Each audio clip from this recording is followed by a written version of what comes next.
സംഘർഷം മൂലം നിർത്തിവെച്ച Calicut university D zone കലോത്സവം നാളെ വീണ്ടും നടത്തും.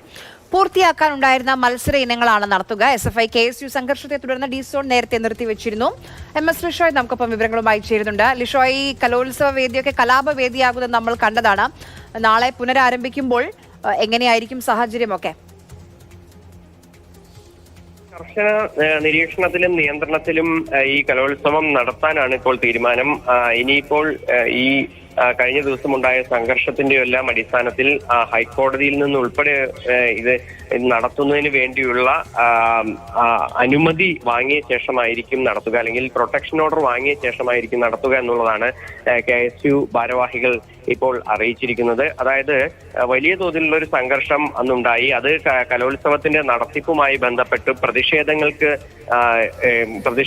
കാരണവും ആ പ്രതിഷേധങ്ങൾ ഇല്ലാതാക്കാൻ ഒരു വിഭാഗം ശ്രമിച്ചതും എല്ലാം തന്നെയാണ്.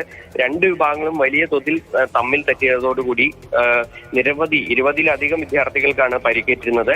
ഇനി അത്തരത്തിലൊരു സംഭവം ഉണ്ടാകാതിരിക്കുന്നതിന് വേണ്ടിയുള്ള മുൻകരുതലുകൾ എടുത്ത ശേഷമായിരിക്കും കലോത്സവം പുനരാരംഭിക്കുക. ഒരു ദിവസം മാത്രമാണ് നേരത്തെ ഈ ബാക്കിയുണ്ടായിരുന്നത്. ആ ബാക്കിയുണ്ടായിരുന്ന സമയത്താണ് ഈ സംഘർഷം മൂലം കലോത്സവം നിർത്തിവെക്കേണ്ടി വന്നത്.